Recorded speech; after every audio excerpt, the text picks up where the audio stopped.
We're gonna have a meeting down there too. We'll call the school board meeting to order and wish Scott and Ann Gergen a very happy 25th wedding anniversary. Thank you very Ann.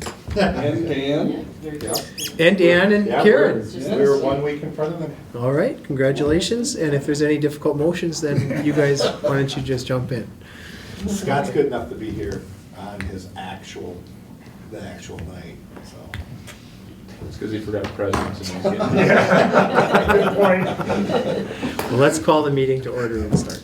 All right, Joe Becker. Here. Andy Bertram here. Dan Cater. Here. Scott Gergen. Here. Lisa Dean. Here. Russ Roloff. Here. Vince O'Brien. Here. Superintendent Collins. Here. And a motion to approve the agenda? I'll motion. Second. All those in favor? Aye. Any opposed? Motion passes. Motion to approve the October 26th minutes? A motion. Second. Any discussion? All those in favor? Aye. Motion passes. Motion to approve the bills payable? I'll motion. Second. Any discussion on that? All those in favor? Aye. Any opposed? Motion passes. And on to the very good news.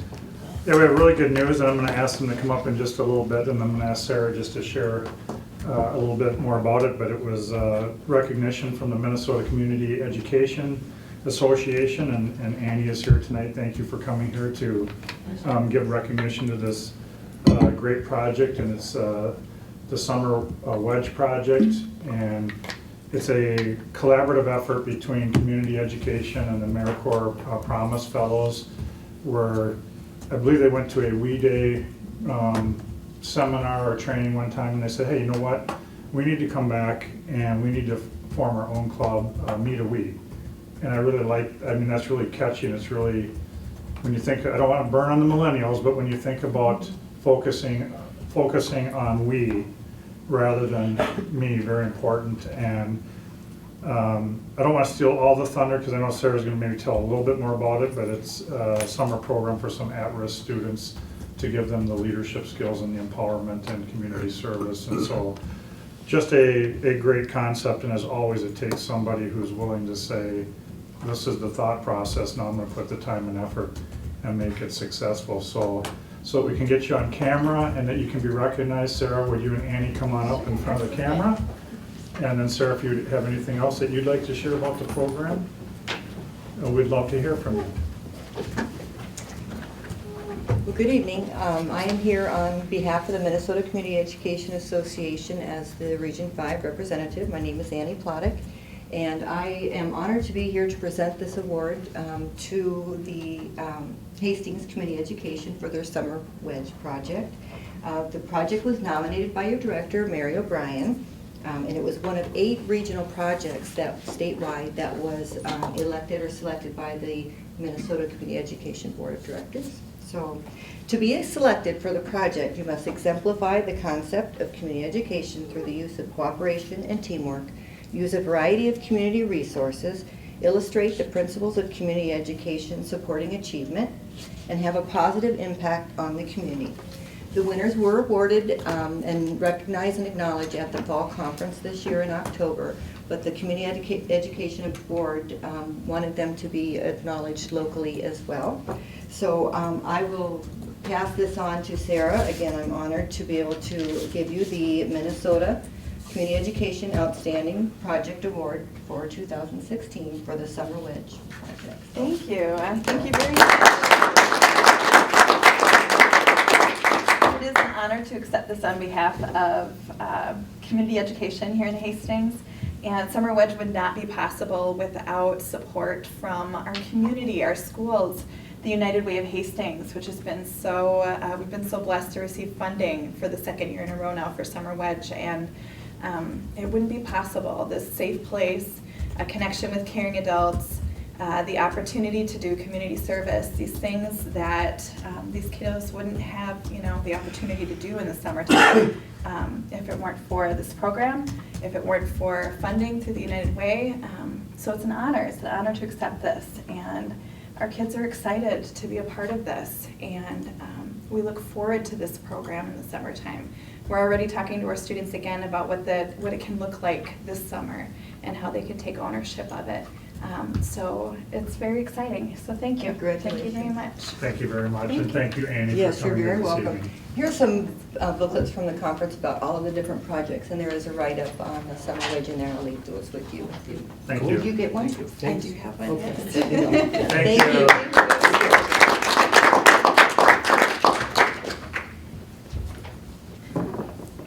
And now, the superintendent's report.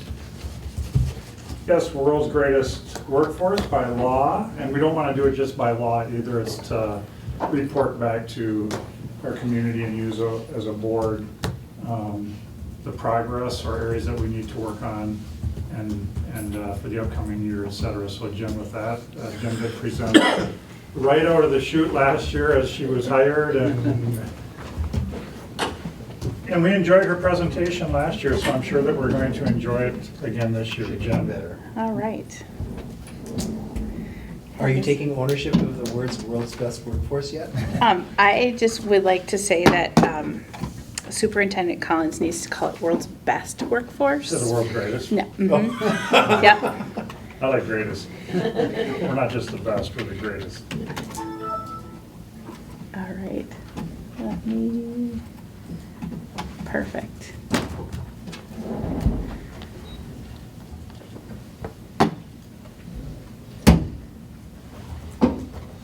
Are we coming to life here? Oh, I hear it.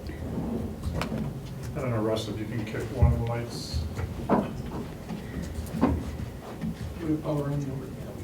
Yeah, it's just one flash. Perfect. Here's your world's best. Best, world's best workforce. So tonight I'm going to take just a little bit of time to share with you about the World's Best Workforce. So just as a reminder, World's Best Workforce is a state initiative.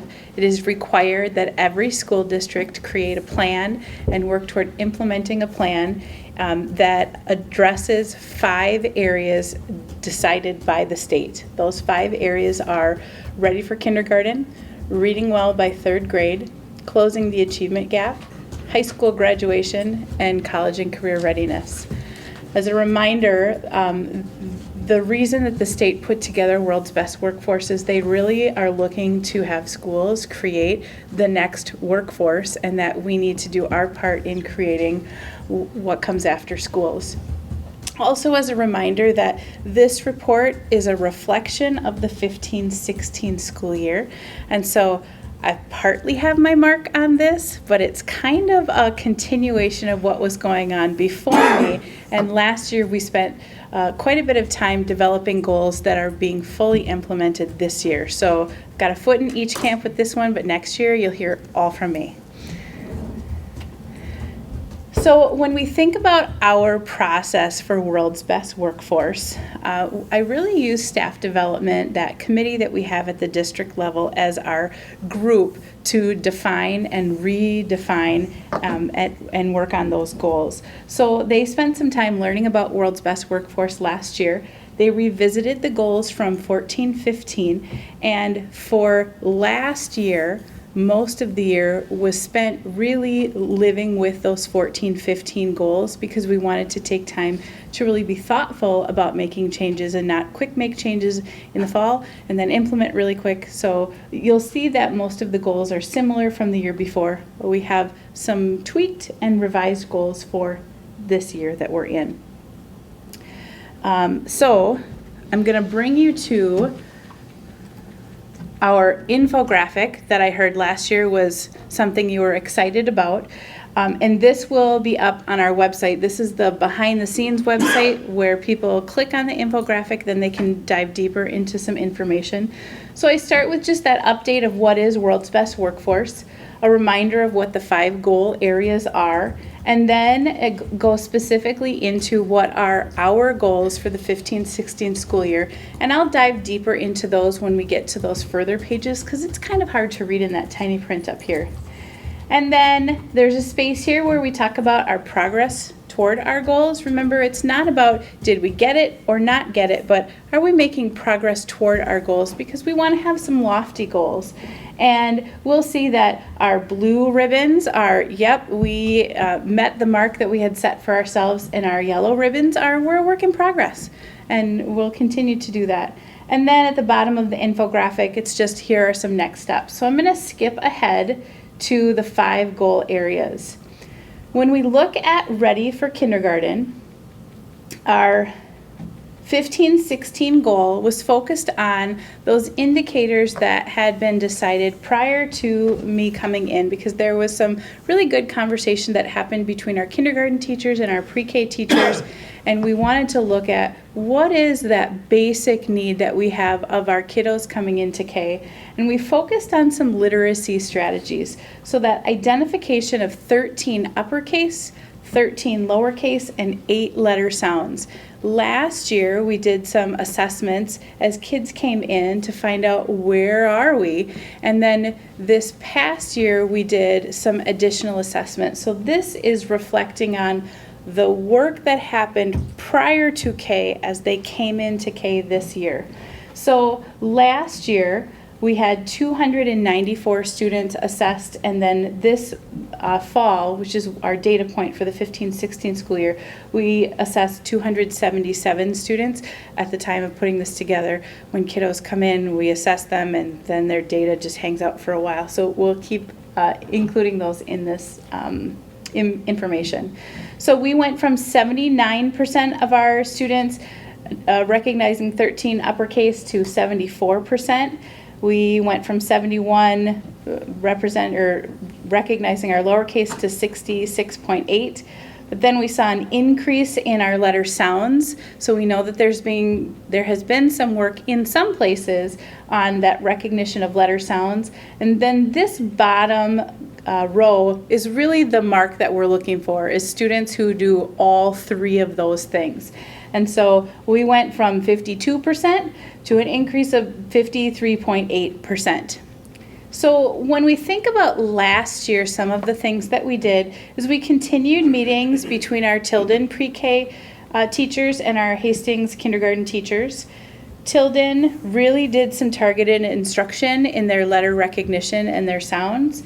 And then last year, our community had hosted a meeting between our Tilden folks and our outside daycare family friend and neighbor providers to say, here's what we're looking for as far as K readiness goes. So there has been some outreach, and then I know that we're not jumping ahead yet, but know that there's continued conversations about how do we continue to do that outreach so it's not a one and done, and where does that information best come from so that we can make sure that everybody has access to, here's kind of what we're looking for students to be ready. And I say this because when the state says ready, they've had their shots, they have their birthday, and they've been screened. That's it. That's ready for K. And now we're looking at that academic piece. Continued conversation about, do we want to look only at literacy? No, we probably should have some math things in there and that important social emotional piece. So really expanding what's our understanding of ready for K. What questions do you have about this piece of World's Best Workforce? You'd already mentioned you don't necessarily want it to be a one and done, but is not bullet number 3, do you believe that's an annual, or don't you know yet?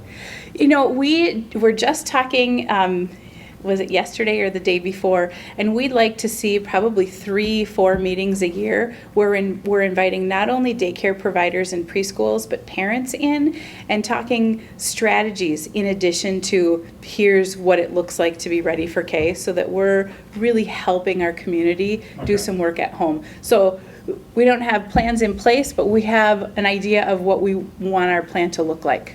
Okay. That's really good news. Mm-hmm. Yeah, it's exciting.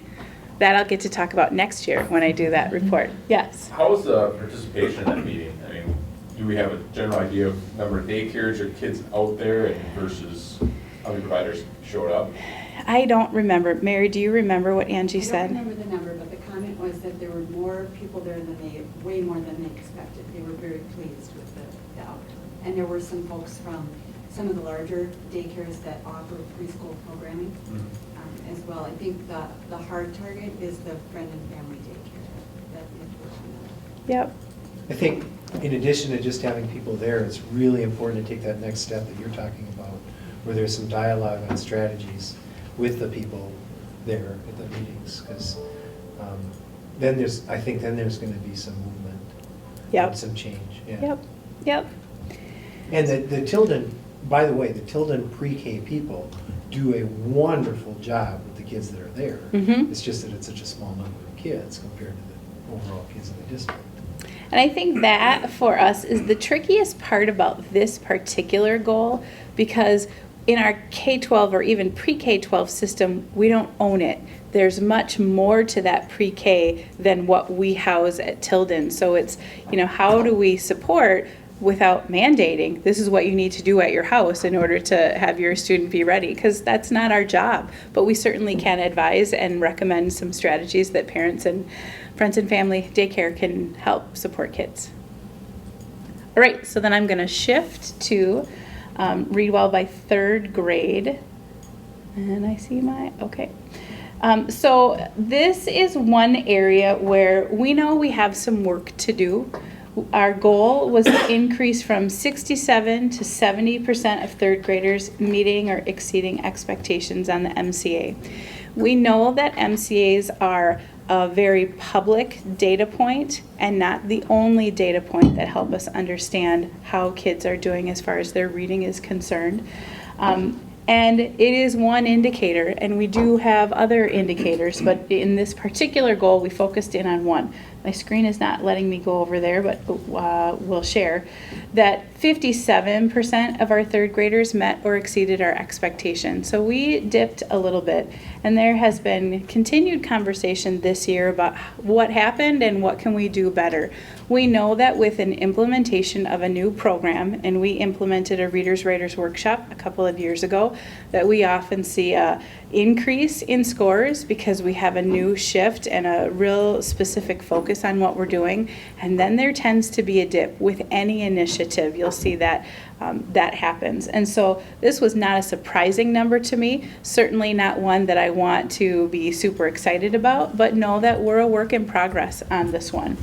When you went down and drilled down in there, were there identifiable segments and strands that made sense on it, or consistently made sense, or no? No, I mean, we saw, because there isn't data before third grade with MCAs, it's their first attempt at this statewide test. And so we can't predict. We've got MAP, but our second graders are brand new to MAP, so then, they're trying all this. So it's really one of those things that our classroom assessments really give us much more information than our state assessments do. And as far as trends, not really. I mean, we had, as far as our demographics are concerned and strand data, there wasn't anything that was like, oh, this is the one thing, and if we get this under control, we're good. And then I know this measures just the increase of the number in proficiency, and I've always criticized the fact that we always wind up focusing on something around 67%. But I know that you keep data and look at data on overall increase, but since this is the first time they're taking the test, there is no way. Right, not in that third grade, and that's the state required third grade, not just reading across the board. Yeah, so that's a tricky one. We, continued with our Readers and Writers Workshop. That was the initiative prior to me coming in, and it was a solid initiative that we are still supporting. It is the way that elementary literacy needs to be done in that Readers Writers Workshop format. We last year hosted a number of conversations about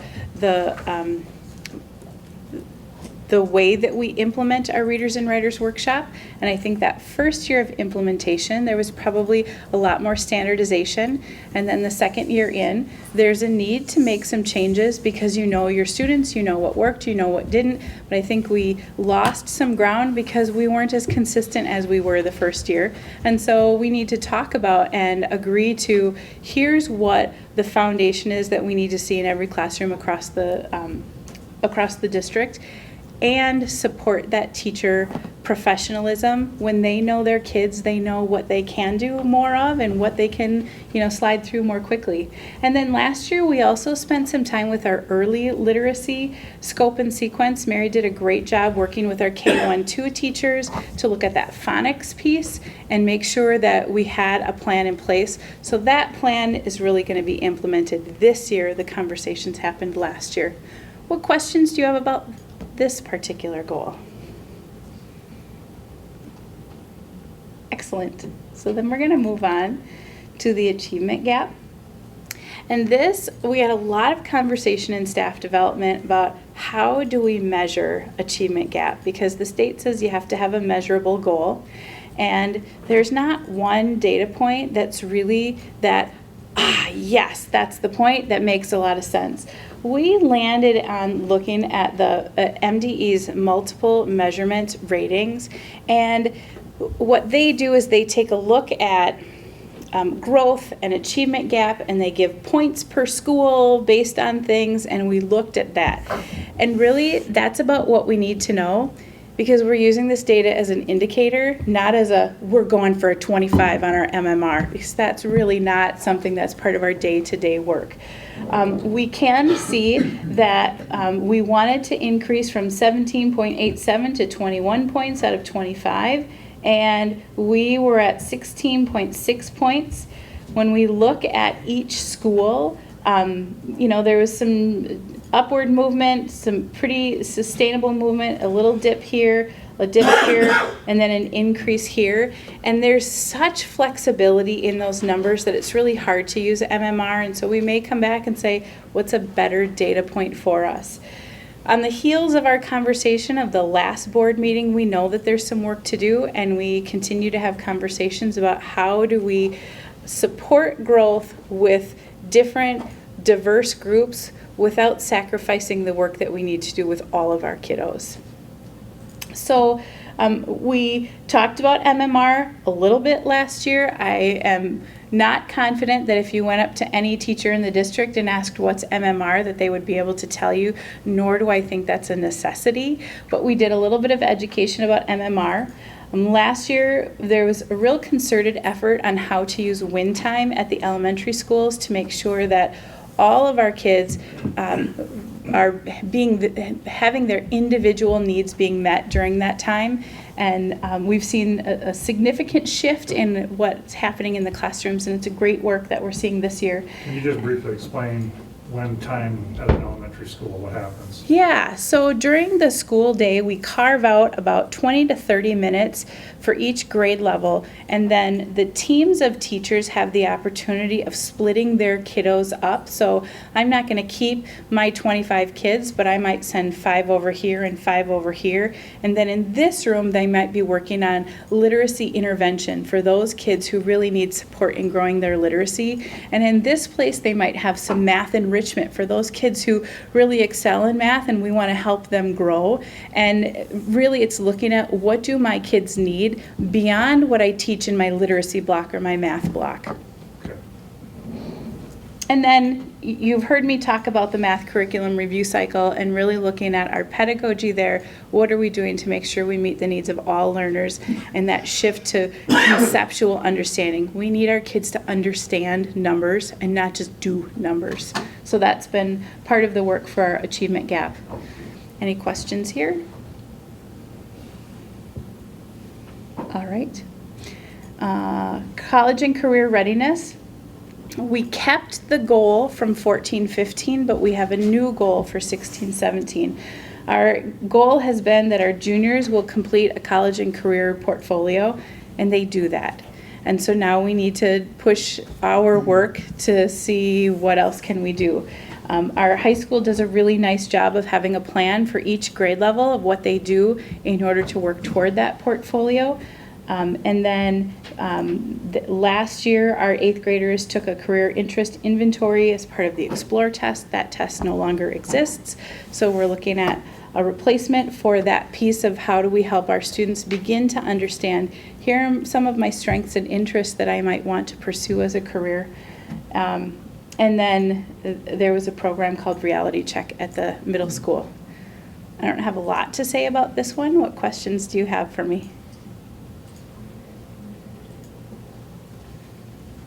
I just want to let school board members know that, I don't know, probably about 3 weeks ago, I was at a presentation at DCTC, and they just thanked Hastings for being a host to the career. And they really talked about not only the college aspect of it, but bringing in the technical and the masonry and the carpet layers, and they just said that because of us, it really, our willingness to host it, because that means that FIAD activities are impacted for the day and other classes are impacted, so they appreciated the Hastings School District, not only the facility, but the inconvenience, and they thank our staff. So I just wanted to mention that. Yeah, great, thank you. I will make sure to add that to the report. And then the last goal area is graduation rates. And Hastings does a really good job as far as our graduation rates. When we look across the state, they want to try and get us to like the 90th percentile, and we're at 97.9. And when we look at the graduation rates, they're always a year behind.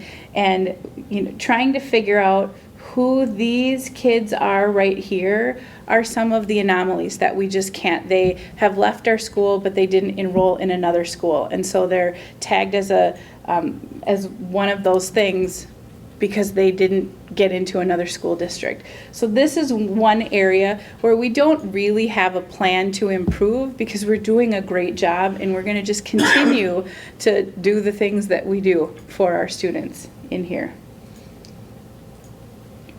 Any questions about this one? All right.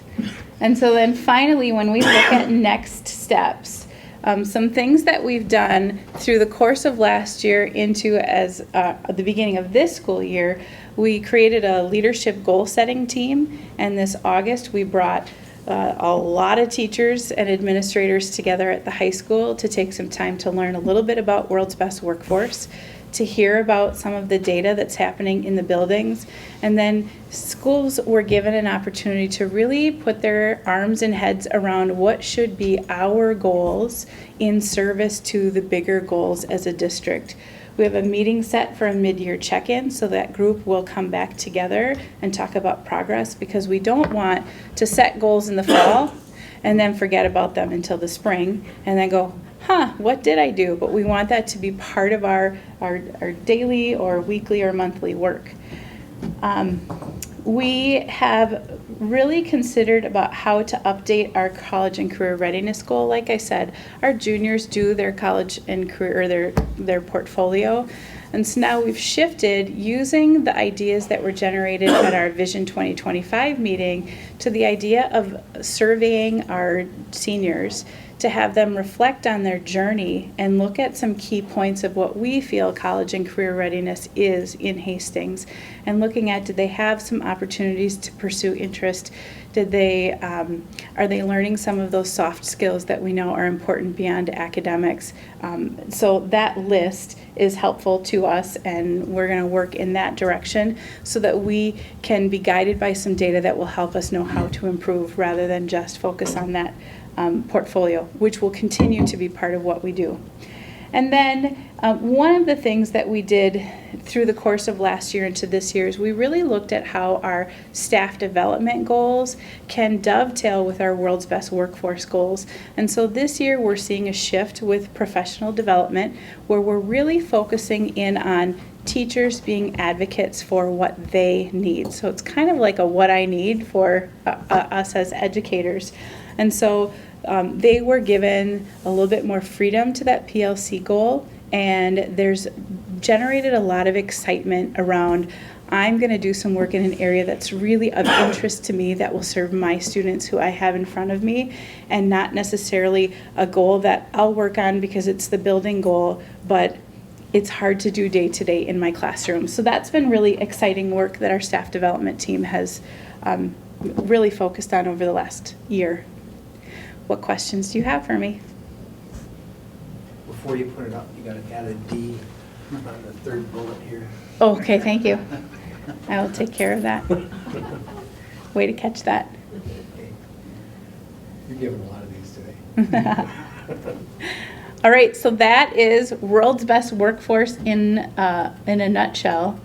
I shared, as far as looking ahead goes, that we have revised some of our goals for 16-17, that August leadership goal setting day, and then we're doing a December mid-year check-in, and then that shift to self-directed learning, which I really think is the culture piece that we want to have here, where I own my professional development, and I don't do it because it's something I'm directed to do or in that compliance mode, but I do it because I want to. I want to get better, and I want to do everything I can for my students. So, and I think we've seen just some real excitement around that. Finally, any last questions for me? I don't have a question, I just have a comment. I appreciate the focus that you've continued to push. And I use the word push gently because it's not that you're pushing people, you're engaging people and empowering them. And I've recognized that as a superintendent, that you gently are able to get people engaged and get it be part of what they want to do. Mm-hmm. Well, Not as something that they need to do, but as something that they want to do, so thank you. yeah, thanks. Curious, is the third grade team, how are they responding to that one drop in data points? Are they panicked? Are they, we know what went wrong and we made the correction? Or are they just thinking, well, that's just a statistical blip in the middle of a scale? It's a great question, and what I know of teachers in general and teachers in our district specifically is we own our data. So there's not ever oh, that's just a blip and I don't care about it. They care so deeply. They're just sad when they see data sometimes. And so it's really important for us as we look at data to have an understanding that it's one test on one day, and honor that message of, let's use this as an opportunity for discourse. What are we going to do differently and better? What can we, sink our teeth into that we're doing well so we can build on that, and not as a message of, well, you're bad, so let's move on. But, it's one piece. So they're definitely feeling like we have some work to do, and they want to work hard and make sure they do all they can for kids. Thank All right, you. thank you. Nice job.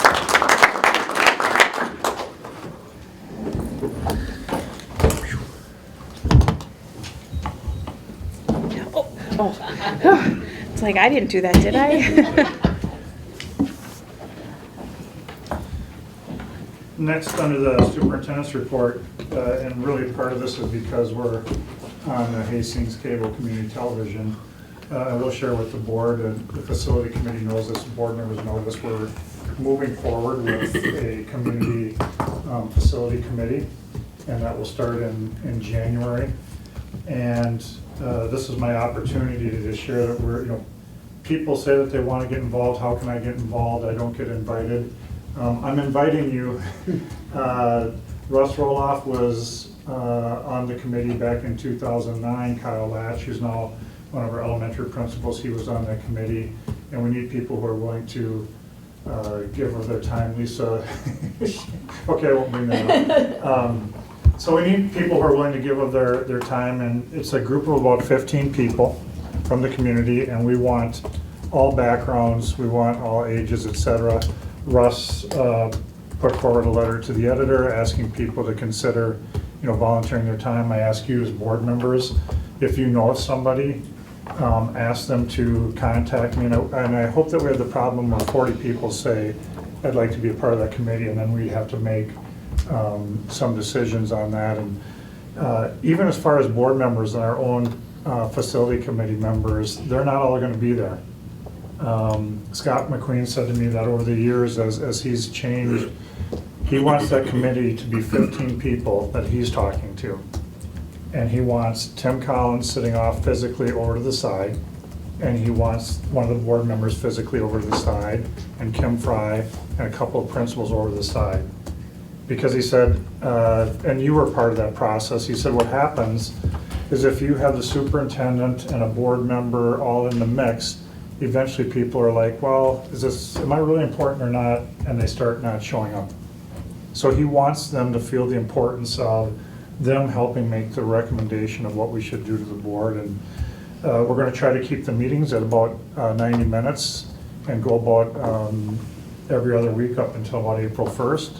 And then that committee will give a report back to the school board of what they've discovered and what some of their recommendations are. So if you're listening, please give me a call, contact a school board member, email me, 651-480-7001.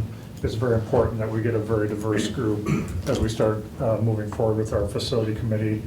And we've been upfront and honest. It's definitely to look at reinvesting in our facilities. Our high school now is 16, 17 years old. The HVAC system on our middle school is 40 to 50 years old. We're being very transparent that this is looking at a time to reinvest in our facilities. So I wanted to share that with all the board and share that with the community as well. The next bullet item is just a very brief update on our health insurance. 2 years ago, we decided to go, self-funded, and there's a risk there when you don't have a savings account built up when you're going self-funded.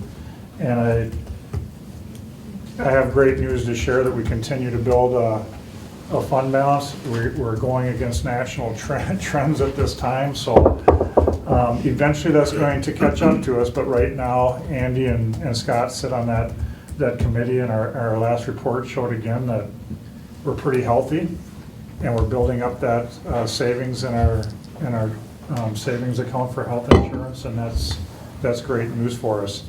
And I don't believe, if we were in trouble, I'd be having spreadsheets up here and showing you that we're in trouble and why. But I don't know, Andy and Scott, if you have anything more to say, but it's just really good news for us. It's a combination of 5 or 6 employees from the district that sit on this committee, along with Scott and I and Jen and Kim Fry, and Andy. Any other comments that you want to share about it? No, I think you covered it from my standpoint. Yeah, no, it's just, it's great to see it continue to trend in a positive direction. I mean, every month's up and down, but I mean, over the long haul, it's been real positive to see how that's continued to keep heading in the right direction.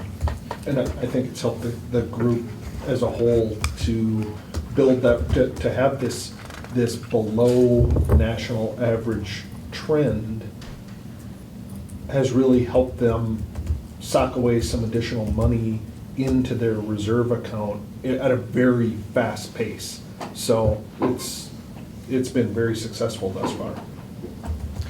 And again, I'll just keep putting this on the superintendent agenda about every 3 months to be transparent and update you where you're at, because you know that out of our budget, there's 2 big ticket items. One's health insurance and one's salaries, and this is a big ticket item. So to be going against national trends and building a savings account is really good news.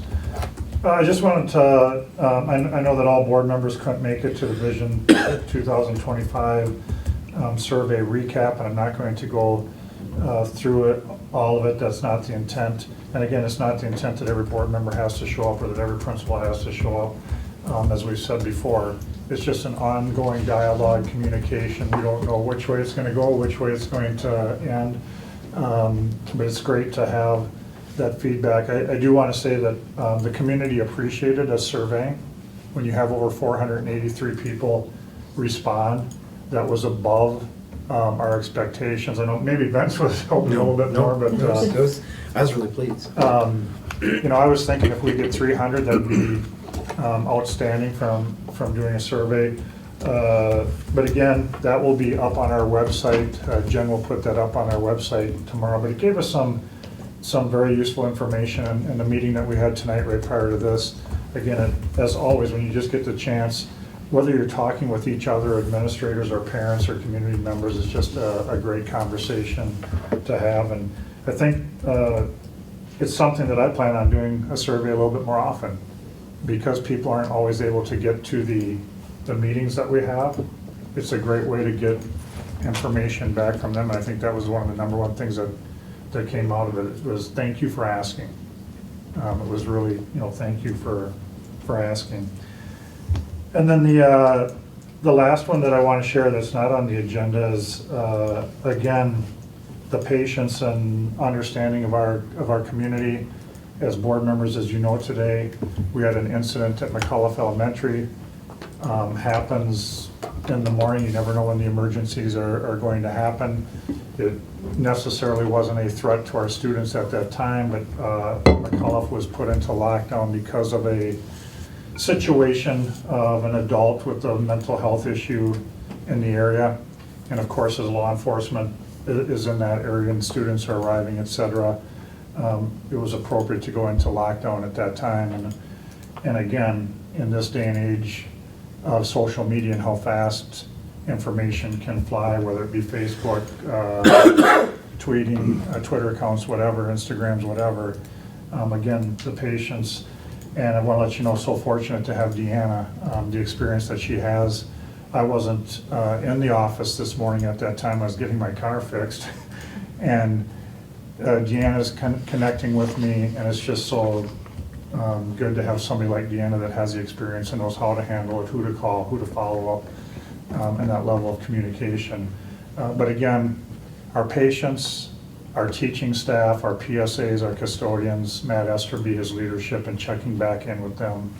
And again, whenever you go through these situations, it now gives you some great tabletop topic discussion administratively, and we'll be having that discussion tomorrow. How would we handle this differently? Matt will share how he handled it so other principals can learn from that. Mark Zuzik will talk about what impact as the buses started coming to the middle school. We already, just to give you an example, some of the weaknesses and pluses, I don't want to go through all of them, but our radio system, we have these radios, but because we don't use them that often, Tim Collins doesn't know how to use it that well. Some of our staff don't know how to use it that well. So as we begin to practice our ALICE training in the future, we're definitely going to have some situations where Tim Collins has to use that radio, and secretarial staff have to use that radio, because you learn it once, and thank goodness, because you haven't had a situation for 3 years, you quite honestly forget about it. So, but again, I want to just come back to our staff, just always willing to pitch in, help, and handle it appropriately in a community that understands, hey, we're glad that the technology is in place where we can connect. We're glad that we do have the electronic door system so that we can lock down, and we know that we're locked down. And again, the law enforcement that we have in the Hastings community with Dakota County and our local, just fabulous. So again, because we're on television, I just wanted to share that. And if you have any questions about it, or any food for thought that you want to email me afterwards, these types of situations now are what we're going to begin practicing more often in the future, at that inappropriate time, before school, after school, different situations at each of our sites. That's what's going to happen with the upcoming ALICE training. So any other questions on that? All right, thank you. That's it for the superintendent's report. Thank you. First up, a motion to approve amending the 2016-17 school calendar to reflect April 19th as a non-school day for seniors only because of the ACT. I'll make the motion. Second? Just for other board members to know this, again, when we do the separate testing for ACT and for our juniors on that date, because we have to spread out and we have to proxy it with only so many students in a classroom, that's why we're asking you to approve this. So I appreciate your consideration on this in the past and again tonight. I'm very willing to consider this, and I will vote for it. I am curious, where are we getting at for number of senior days? Okay. Given that we took a day off for Alice and giving them a day off for this, and they may have some Okay, I'll days follow off at the end of the year. I'll follow up with So I'd just like that. to know what we have for I'm buffer probably pretty levels. close to hoping no snow days. Okay, I was starting to feel the same way. But is it still the case that It's there ours. is no statutory minimum Consequence? I'm gonna have to double check on that as far as there's no minimum requirement, but there might be a loss of some funding if you get below so many Oh. hours, but I'm gonna double check on that. I mean, it's a good question either way. but- Yeah. Any other discussion? All those in favor? Aye. Any opposed?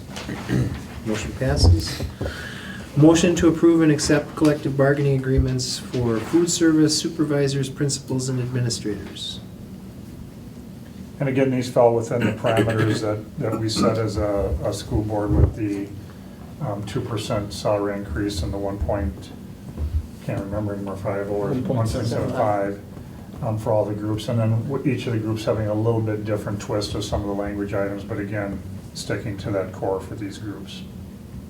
We need a motion on that? I'll make the motion. I'll second. Any discussion? Just like to thank the negotiating committees. They did a really good job, and had a lot of meetings on both sides of the negotiating. All those in favor? Aye. Any opposed? Motion is passed.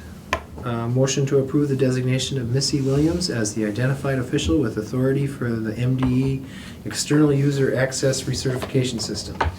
Boy, I geez. totally make that motion. Star Wars. Before it ends up being somebody else. So moved. Second. Missy is so excited that she is our representative that she gets to sign off on, and that we have to go through this formality She get a spaceship or something? to approve her. It's a little transporter, but. Any other discussion? All those in favor? All those in favor? Aye. Any opposed? She gets it.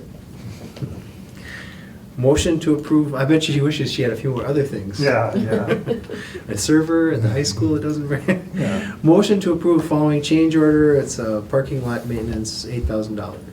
And I shared with you at a works session that this is now the final change order for this parking lot project, and that some of the other organizations involved are issuing us some side checks, and so with that, I am recommending approval of this. I'll motion. Second. Any discussion? All those in favor? Aye. Any opposed? $8,000 added. Motion to approve the second reading of policy 412, travel and related expenses. I didn't have another follow-up meeting on this because after the first reading, board members were pretty well satisfied with the outline of paying mileage. And again, as I said, we have very few staff that do overnight trips, so the food typically isn't an issue, but it's there in writing in case we have to do it. So I'm recommending approval. So moved. Second. Any discussion? All those in favor? Aye. Any opposed? Motion passes. Motion to approve full funding of boys and girls lacrosse at the Hastings High School effective for the 2017-2018 school year. You know, I don't want it to appear that we're not having a lot of discussion here this evening as a school board for the community to listen into all the pluses or the minuses or the reasons why or everything that we've talked about, because we do that in work sessions. But for the community who's watching, for the last several years now, lacrosse has been funding the program themselves, both the boys and the girls. We allow them to take the gate receipts, which helps to offset some of the cost, but then in return, there still is the cost for the rest of the program. And we as a board have discussed this in a work session. We still see very strong participation in both the boys and the girls program. As board members, we're very well aware of the youth programs that are feeding it. We don't believe that this is going to go away. And some of the veteran board members know that when we were first approached about this, we said that it was going to be a pay-as-you-go for a while. We never put a time stamp on what a while meant. But as superintendent, I believe that through our discussion at work session, I'm in favor of supporting it starting the 2017-2018 school year due to their commitment that they've given to us and what I see as a program that's, the numbers are now there for years to come.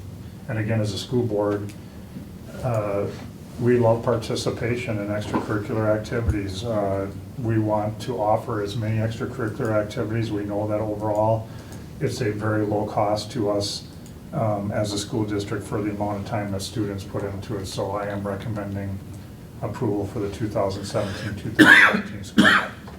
Yeah, historically, I was on the board when lacrosse was just, I shouldn't say just a club sport, but it was a club sport, and at that time, it probably made sense, because most of their opponents were also club teams. And, you know, it wasn't very long, and then that was no longer true.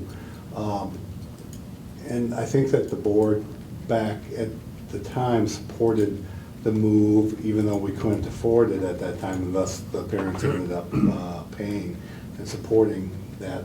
They supported the move because of the participation in lacrosse, and you can see that there was a strong student interest, and it was a great activity.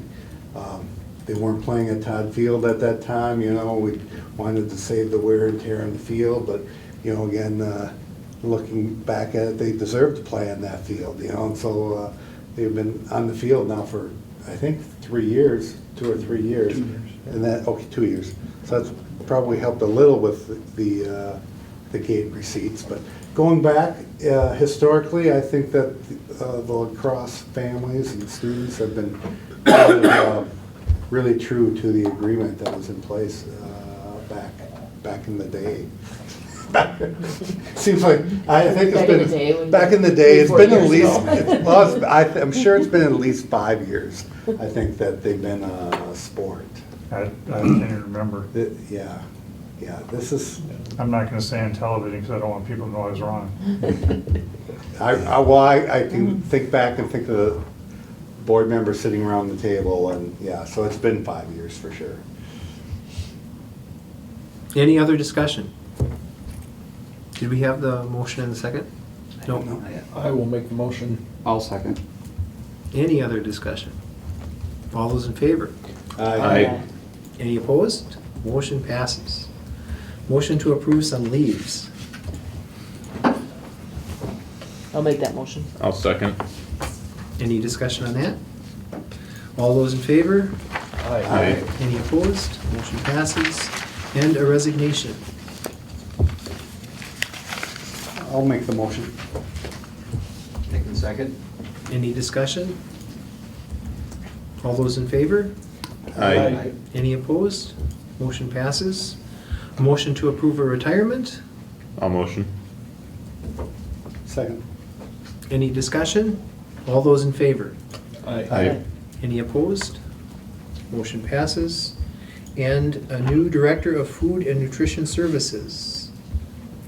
Yes, Kim has been working with us now for about 2 weeks, so I hope you approve this. And it's, her contract is prorated by the number of days, and her salary fits right within the range of where we were looking to pay. And she comes to us from Wayzata, where she was an assistant food service director there. Lives in Farmington, I believe. And again, I'm recommending approval, and thankful too of April Beckel, our outgoing director, who put in extra hours in the morning, extra hours in the evening to make the transition very successful. I appreciate that as well. I'll make the motion. I'll second.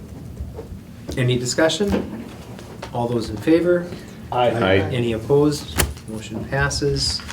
And the board calendar review, I believe, has been passed out to everyone, except me. I need one of those, please. Yeah, that's what I'm.